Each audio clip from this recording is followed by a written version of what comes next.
মনে করেন আপনার কাছে কয়েকশো কোটি বস্তা পয়সা আছে, মনে করেন কয়েকশো কোটি বস্তা পয়সা, ছোট ছোট ছোট পয়সা।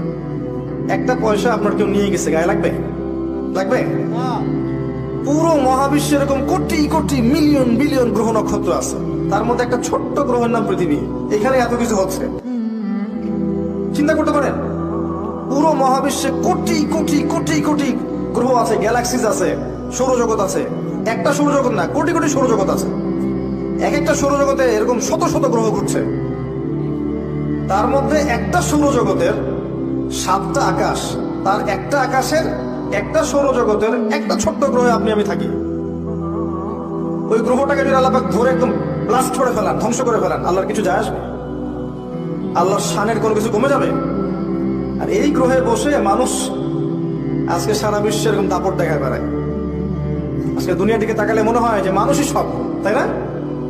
অথচ আল্লাহ বলেছেন, হাল আতা আলাল ইনসান হিনুম মিনাদ দাহরি লাম ইয়াকুন শাইআম মাযকুরা। মহাকালের একটা সময় চলে গেছে যখন মানুষ কোন আলোচ্য বিষয়ই ছিল না, যে মানুষ বলে কিছু হবে কখনো। আল্লাহর জ্ঞানে ছিল, আল্লাহ পাক জানতেন, আমরা কোন আলোচ্য বিষয় ছিলাম না। আর আজকে দেখবেন মানুষ পৃথিবীতে কি করছে? তাজআলু ফিহা মান ইউফসিদু ফিহা ওয়া ইয়াসফিকু দিমা। আপনি কি এমন কাউকে সৃষ্টি করছেন পৃথিবীতে যে পৃথিবীতে গিয়ে খালি হত্যা করবে, রক্তপাত ঘটাবে আর ফাসাদ সৃষ্টি করবে? পৃথিবীর দিকে তাকান, দেখেন পুরো পৃথিবীতে ফিতনার ফাসাদ সৃষ্টি করেছে মানুষ, অন্য কোনো প্রাণী করে নাই। আর পুরো পৃথিবী জুড়ে যে হত্যাকাণ্ডগুলো হচ্ছে, ঘটাচ্ছে মানুষ। একটা সভ্যতাই, এই পশ্চিমারাই বিগত 100 বছরে আমার মনে হয় কয়েক কোটি মানুষকে পৃথিবীতে হত্যা করেছে। ওরাই একাই, একটা সভ্যতা পৃথিবীকে শাসন করতে গিয়ে বিগত 100 বছরে কয়েক কোটি মানুষকে মনে হত্যা করে ফেলেছে। তো মানুষ এত তুচ্ছ, দুনিয়ার জীবনটা এতই তুচ্ছ। এই দুনিয়ার জীবনে আল্লাহ আপনাকে দিয়েছেন একটা শৈশব, একটা কৈশোর, একটা যৌবন, একটা বার্ধক্য। সব মিলিয়ে আপনার হায়াত হবে অ্যাপ্রক্সিমেটলি 100 বছর। কারো 40, কারো 50, কারো আরো কম, কারো আরো বেশি, প্লাস মাইনাস 100 বছর গড়ায়ু। এরপরে আপনি পৃথিবীতে থাকবেন না, মানুষ আপনার কবরের পাশ দিয়ে হেঁটে যাবে। বাস্তবতা বোঝেন, বাস্তবতাকে স্বীকার করতে শেখেন যে আমরা এখানে যারা বসে আছি, আমরা কেউ থাকবো না। আমরা এখানে যারা বসে আছি আজকের মাহফিলে, হয়তো আগামী বছর আমরা থাকবো না, হতে পারে না? বা আমাদের মতো অনেকেই থাকবে না, হতে পারে না? এই নির্মম সত্যটাকে মেনে নিতে হবে। এই নির্মম সত্যটা আগে মানতে শিখতে হবে যে আল্লাহ আমাকে চিরস্থায়ী জীবন দেননি পৃথিবীতে। আল্লাহ সংক্ষিপ্ত জীবন দিয়েছেন আমাকে, আর এই জীবনটা আমার কর্মফল পাওয়ার জীবন নয়, এটা কাজ করার পরীক্ষার হল। এটা আমার, এখানে আমি ফলাফল পাবো না, রেজাল্ট পাবো না, রেজাল্ট পাবো আমি পরকালে। এটা আমার কর্মজগৎ, তাই না? কি কর্মজগতে এসে যদি আমরা মনে করি এটা আমার চিরস্থায়ী জীবন, এর জন্য এই যে 5তলা 10তলা বাড়ি, এই যে ব্যাংক ব্যালেন্স, টাকা পয়সা, জুলুম অত্যাচার, যেমনে হোক তেমনে দুনিয়া চাই আর চাই, দাঁড়িয়ে ডুবি থাকার না থাক, দুনিয়া চাই আর চাই, এই যদি হয় আমাদের মানসিকতা, ওই নূর কলবে জীবনে আসবে না। আমি বুঝাতে পারছি ভাই? দুনিয়ার জীবনটাকে দুনিয়ার মতো মনে করতে হবে। এই জীবনের কিরকম আদর্শ হবে? ইন্না সলাতি ওয়া নুসুকি ওয়া মাহইয়ায়া ওয়া মামাতি লিল্লাহি রাব্বিল আলামিন। এই দুনিয়ার জীবনে আমার সালাত, আমার কুরবানি, আমার স্যাক্রিফাইস, আমার জীবন, আমার মৃত্যু সবকিছু কার জন্য? আল্লাহর জন্য। এই জীবনটাতে আল্লাহ পাক আমাদেরকে কেন সৃষ্টি করেছেন? সূরা জারিয়াতের 56 নম্বর আয়াত করে দেখেন, ওয়া মা খালাকতুল জিন্না ওয়াল ইনসা ইল্লা লিয়াবুদুন। এই জিন মানুষকে আমি শুধু আমার ইবাদত করার জন্য সৃষ্টি করেছি। আর আমরা এখন মনে করছি ইবাদতটা ফোর্থ সাবজেক্ট, দুনিয়া আমার আগের সাবজেক্ট, তাই না? প্রত্যেকে দেখেন, বাড়ির পরিবারের কর্তা, আপনার মেয়ে, আপনার স্ত্রী, আপনার ছেলে মেয়ে, সবার দেখবেন দুনিয়াটা আগে, দিন পরে। আর যারা দিনদার, আমরা দিনদার মনে করি নিজেদেরকে, তাদেরকেও দেখবেন দিনের যে অংশটা মুখরোচক বা আমল করলে কোনো সমস্যা নাই, কেউ কিছু বলবে না, ভালো মন্দ বলবে না, সুন্দর আমল করতে থাকবে।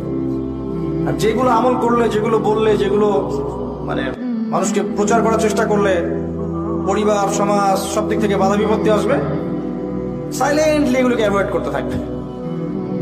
দেখবেন নামাজ 5 ওয়াক্ত পড়ছে, মাশাআল্লাহ, ইবাদতের জীবনে পাক্কা মুসল্লি, আবার দেখবেন অর্থনৈতিক জীবনে পাক্কা সুদখোর। দেখবেন সদকা করছে, দান সদকা করছে, ফরজ জাকাতই দিবে না। দেখবেন মাশাআল্লাহ বাপ তাহাজ্জুদ গুজার, মেয়েকে দেখবেন মাশাআল্লাহ জিন্স আর গেঞ্জি পরে ঘুরছে। দেখবেন বাপ হাজি মানুষ, অনেক সময় দেখা যায় বাবা আলেম আর ছেলে দেখা যায় যে দাড়ি শেভ করে ঘুরে বেড়াচ্ছে সামনে। আমরা কি করছি জানেন, যেগুলো আমাদের ভালো লাগে সহজ মনে হয় সেগুলো করতে খুব পটু, যেগুলো একটু কঠিন লাগে, যেগুলো করলে একটু বাধা বিপত্তি আসে, 10টা কথা শুনতে হয়, একটু গালমন্দ শুনতে হয়, ওগুলো করতে চাই না। আল্লাহ এদের জন্য একটা সুসংবাদ দিয়েছেন, শুনেন সূরা বাকারা আয়াত নাম্বার 85-86। আল্লাহ বলেন আফাতুমিনুনা বিবা'দিল কিতাব ওয়া তাকফুরুনা বিবা'দ। হে মানুষ, তোমরা কি আল্লাহর কিতাবের কিছু অংশকে মানো আর কিছু অংশকে মানো না?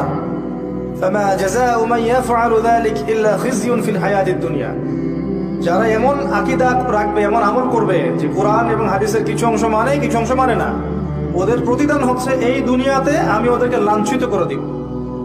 এই দুনিয়াতে আমি ওদেরকে লাঞ্ছিত করে দিব। এটা একটা কারণ, ইসলামের শত্রুদের দ্বারা মুসলিমদের লাঞ্ছিত হওয়ার এটা একটা কারণ। মুসলিমরা কিছু অংশ মানে, এখন কিছু অংশ মানে না। ওরা উন্নতি করে নাই, আমরা অধঃপতনের তলে গিয়েছি। আমাদের কাছে সব আছে, জনসংখ্যা আছে, দেশ আছে, প্রাকৃতিক সম্পদ আছে, সামরিক বাহিনী আছে, অস্ত্রশস্ত্র আছে, প্রতিটা জিনিস আমাদের কাছে আছে মুসলিমদের মধ্যে। সমস্ত মুসলিম কান্ট্রিগুলোর দিকে তাকিয়ে দেখেন, সব দিয়ে ভর্তি আমাদের দেশ এবং আমাদের মুসলিম কান্ট্রিগুলো।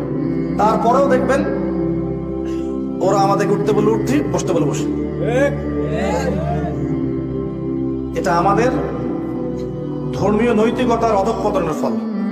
আমরা পড়াশোনা করতে চাচ্ছি না, আমরা পড়া অনুযায়ী আমল করতে চাচ্ছি না, খালেস ভাবে দিনের প্রচার প্রসার খেদমত প্রতিষ্ঠা করতে চাচ্ছি না, দুনিয়ার স্বার্থ চাচ্ছি।